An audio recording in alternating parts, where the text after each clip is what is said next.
Gloire à Dieu. Amen. Je vous salue tous ce matin au nom de Jésus. Amen. Alors sans plus tarder, nous allons entrer dans le livre de Actes des Apôtres, chapitre 5. À partir du verset 33. Actes, chapitre 5, verset 33. Voici ce que la Bible nous dit. Furieux de ces paroles, il voulait les faire mourir. Mais un pharisien nommé Gamaliel, docteur de la loi, estimé de tout le peuple, se leva devant le Sanhédrin, ordonna de faire sortir un instant les apôtres. Amen. Amen. Allons-y au verset 38. Et maintenant, je vous le dis, ne vous occupez plus de ces hommes et laissez-les aller. Si cette entreprise ou cette œuvre vient des hommes, elle se détruira. Mais si elle vient de Dieu, vous ne pourrez la détruire. Amen. Ne courez pas le risque d'avoir combattu contre Dieu. Amen. Amen. Que Dieu bénisse encore cette parole. Amen. Si quelqu'un connaît Jean chapitre 14 verset 1, il est écrit là-bas que votre cœur ne se trouble point. Que votre cœur ne se trouble point. Et cela se justifie encore aujourd'hui. Nous connaissons plus ou moins la vie des apôtres, ceux que Jésus a formés, ceux qu'il a laissés quand il partait. Il devait enseigner la parole de Dieu. Il devait continuer la mission de Jésus comme ce que nous faisons aujourd'hui. Amen. Amen. C'est la mission que Jésus a laissée que nous continuons. C'est pourquoi les mêmes miracles qui ont existé au temps de Jésus existent encore aujourd'hui.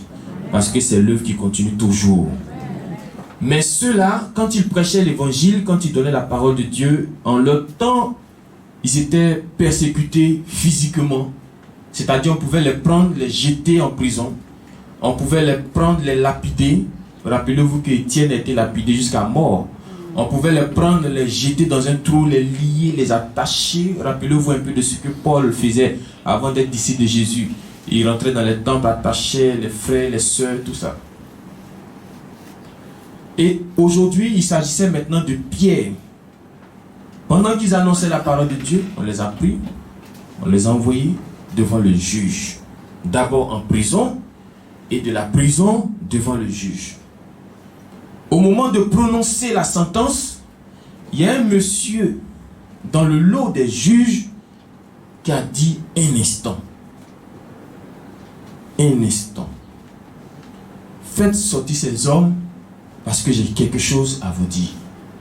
Et quand on a fait sortir ces hommes, il dit, vous voyez ces hommes qui parlent de Dieu, Moi, je propose qu'on les laisse partir. De toutes les façons, si ce qu'ils sont en train de faire, ça vient des hommes, la chose va se gâter seule. Mais si ça vient de Dieu, c'est que ce que vous êtes en train de faire, vous êtes en train de combattre Dieu lui-même. Écoutez-moi, frères et sœurs. Ça, c'est la parole de quelqu'un qui n'a même pas le Saint-Esprit. Parce que si lui, qui parlait en ce moment, avait le Saint-Esprit, dans quel lot il allait se retrouver? Dans le lot de qui? Des apôtres. Mais au moins il parlait, est-ce qu'il était dans le lot des apôtres? Non. Il était de l'autre côté. Mais regardez quelqu'un qui est de l'autre côté. Quelqu'un qui ne vient pas avec les apôtres. Quelqu'un qui ne marche pas avec Jésus. Regardez un peu la pensée qu'il a sortie. Que même un enfant de Dieu aujourd'hui oublie. Il dit quelque chose que Dieu a donné là. Un homme ne peut pas gâter. Quelque chose que Dieu a uni. Un homme ne peut pas séparer. Quelque chose que Dieu a béni. Un homme ne peut pas maudire. Donc comprenez avec moi Jean chapitre 14 verset 1. Les apôtres savaient déjà toutes ces choses. C'est pourquoi quand les met en prison, quand les met dans l'eau, quand les met dans le feu, ils ne créent aucun mal.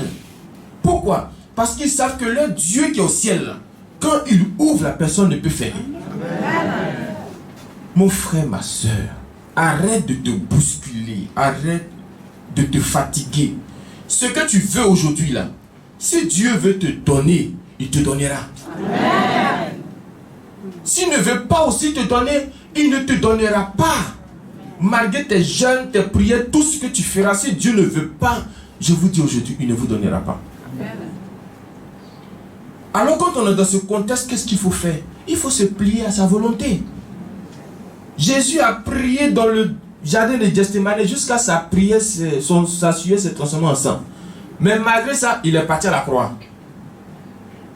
Malgré qu'il a dit à Dieu, s'il est possible que cette coupe s'éloigne de moi. Si tu veux que ta sueur se transforme en sang, ça n'a qu'à se transformer en feu. Si Dieu dit, ta terminaison, c'est la croix, tu iras à la croix. Amen. Amen. Soumets-toi simplement au dessein de Dieu, à la volonté de Dieu. Amen. Il dit dans le cœur de l'homme, il y a beaucoup de projets. Pourquoi il dit il y a beaucoup de projets? Parce qu'il connaît vos projets. Amen. Dieu connaît vos projets. Vous qui pensez que Dieu ne connaît pas la Dieu de Papa Furion connaît toutes choses de vous. Amen. Avant même que tu ne viennes parler à son serviteur, son Dieu est déjà informé. Amen. C'est pourquoi il dit, je connais ce qui est dans votre cœur. Il y a beaucoup de projets. Mais, c'est moi le dessein de l'Éternel qui accomplit toutes choses. Amen. Projet de voyage, projet de mariage, projet de travail, projet d'études, projet de construction, projet. Mais rappelle-toi toujours, enfant de Dieu, que c'est le dessein de l'Éternel qui s'accomplit toujours. Amen. Quand tu vas avec cette pensée, même si ton vœu ne s'est pas encore réalisé, tu restes toujours dans la volonté de Dieu. Amen. Mais quand tu ne vas pas avec cette pensée et que le projet de Dieu ne s'est pas encore réalisé, tu vas chercher un marabout, tu vas chercher un féticheur pour aller te mettre encore dans d'autres problèmes. Parlons un peu comme ce monsieur.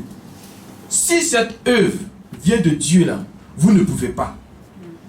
Si ça vient des hommes, ok. Donc ce que tu es en train de construire là, si c'est ta chair qui t'a poussé à le faire, ça va se détruire tôt ou tard, mon frère, ma soeur. Quels que soient les millions que tu auras mis dedans, quelle que soit la volonté que tu auras mis là-dedans, mais si c'est Dieu qui t'a poussé à le faire, quelles que soient les difficultés, quels que soient les problèmes, tu t'en sortiras. Amen. Tu t'en sortiras. Amen. C'est la cause pour laquelle à partir d'aujourd'hui tu entends ce message. Toi qui veux voyager, je t'en supplie.